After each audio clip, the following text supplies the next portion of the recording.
Thanks so much, Mike, for taking some time to talk to me. It's been thrilling to see how your work has developed over the last several years. That, I discovered your work and then we've had some conversations. It's just marvelous to see I think it's a Kuhnian paradigm shift occurring within biology. And because we're recording this for the International Whitehead Conference, if you'll indulge me for just a couple of minutes here, I'll offer some comments in response to the latest version of your Ingressing Minds paper, which I know you've been working on for almost 2 years. Yeah, I mean, it's been cooking in my head for decades, but now it's become actionable, so I've put it out. But yeah, going back to, because now I've submitted it to a journal, and going back to the draft that I wrote a year ago, I thought, okay, I'll just submit it. But then I looked and I said, oh my God, no way, a lot has happened since then. So, and that's just the first paper. There's going to be subsequent ones to come. So let me just, as a speculative philosopher, obviously,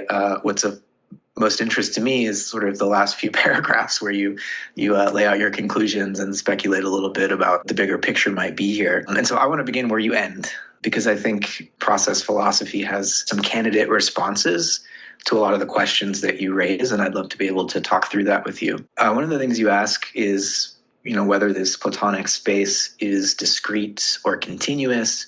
I'll say Whitehead's answer to that question is that the realm of forms, or he calls them eternal objects, the sheer potentiality for relatedness, he says that's a continuum, but that their ingression into actuality is always going to be discrete, because his actual occasions or drops of experience that arise and perish moment by moment, they're always realizing some small slice of the infinitude of possibilities that's available. So discreteness isn't in the patterns themselves, but in the actual occasions that prehend them or that take them into account, and take into account some finite selection of them. You also ask whether the relationship between the forms and the physical world is bidirectional. So whether, machines and or organisms can decide whatever it decides on in terms of what to ingress, whether that feeds back to modify the patterns. And Whitehead would say yes. Now, a definite form is, in its own character and its own essence, is just what it is. It's eternal. It doesn't change. So that aspect is unchanging. But what Whitehead would say, the ordering of relevance among the forms changes, because it's enriched by what happens in the creative advance of nature. So the evolutionary achievements of the actual world reorder the relevance of possibility for what happens next.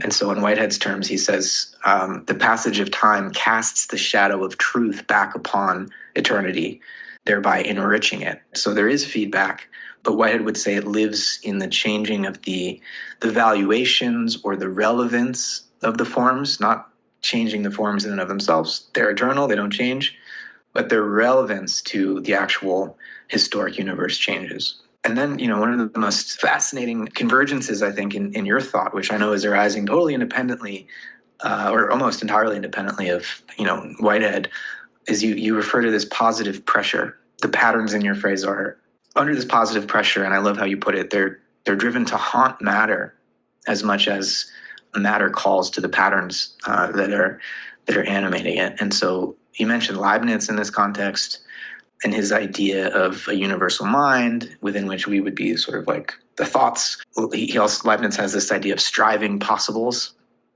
that's related to his concept of the universal mind. And Whitehead has a very similar name for this pressure. He refers to appetition, that this pressure is a kind of lure or an eternal urge of desire. And so the forms press toward realization or actualization because they're the objects of an appetite that's functioning to lure occasions of experience toward what is relevant. And so this outward pressure that you're intuiting, Whitehead would call the eros of the universe, right? EROS, the desire of the universe. And it's not an official causal force. It's not a push from behind in the physical or mechanistic sense. It's more like a longing or a lure. It's a final cause. So it's up ahead, pulling us towards it in a way. And then, you ask whether this pressure can be quantified. And I think Whitehead offers a distinction here that I'd be curious to hear your thoughts on. He distinguishes two types of order. There's extensive order and intensive order. So extensive order would be measurable, statistical order, how often a pattern recurs, what's the metric of the morphospace perhaps. And then the delta between the effort and the competency that you're attempting to measure, which is a really great way of trying to cash this out empirically so that we can test whether your model makes a difference for predictions. And I would say Yoda, quantify that you should. But the pressure itself, in Whitehead's view, in other words, the relevance that makes this pattern more alluring than that one in any given situation, he would say it's intensively ordered. It's not extensive. So intensity for Whitehead is a matter of contrasts, harmonies. It's aesthetic, right? It's not something that's countable or measurable. Now, you can measure the statistical frequencies, but you can't measure the relevance itself because it's felt, it's aesthetic, right? So when you ask, can it be quantified? I think that the patterns of ingression that are observed in the past can be statistically ordered. And so what you're trying to measure, this delta you talk about, I think, yes, that's definitely a great way to detect ingression and the role that ingression might be playing. But the intensive relevance that's animating the ingression of novel forms in a given present moment, Whitehead would say that's not something that can be statistically measured. It's a feeling of that eros of the universe, which sets the standard of relevant value for the interfaces with the forms. When you say that in your conclusion, matter may not so much make life and mind as midwife it, I just love that. And it's very convergent with how Whitehead views this, where brains and bodies are not manufacturing the experience that animates them, but his term is our physiology shelters our experience. So bodily organizations of various kinds provide a kind of protected, ordered environment in which higher grade occasions of experience can arise and inherit from the wider environment in a way that facilitates a richer mental pull, in his sense, and in some rare cases can even support conscious experience. So maybe you know this already, but for Whitehead, experience and aim or purpose, goal seeking goes all the way down, but most experience is not conscious in the self-reflexive way that we would usually refer to it. And so you could say the living body and brain are a society of intimately ordered cells that are capable of sheltering a soul, which itself becomes capable of ingressing more novel, complex patterns than it could without that sheltering. And finally, when you say that there's no fundamental dichotomy between thoughts and thinkers, that we might be patterns within a greater mind, I think Whitehead agrees with you here completely. And actually, in Process and Reality, he says this in contrast to Descartes, who has a substantial, concept of the soul separate from extended matter. Whitehead says Descartes, in his philosophy, conceives the thinker as creating the occasional thought.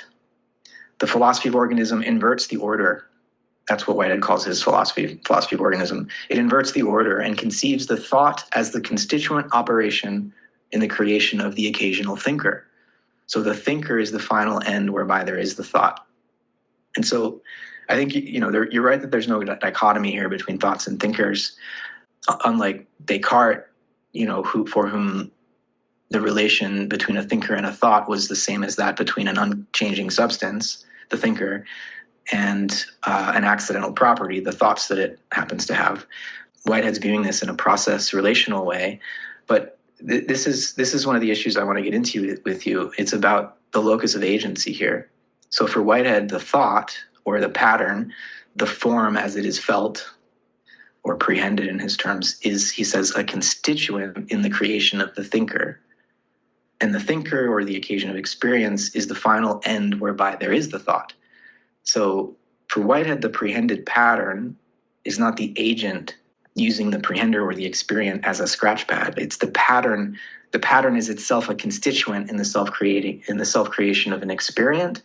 And the experient is the one, for whose sake the thought occurs at all. And so it's a question of whether the agency is located in the pattern or in the one feeling the pattern. I still am not entirely clear for you if the agency is kind of in the interface itself, or if it's on the side of the patterns rather than on the side of, say, the organism or the machine. And, we can also talk about the difference between those categories. Okay, so that was a lot, and I don't know where you want to start to jump in, but I thought I should lay out, some of these connections to Whitehead to get things rolling.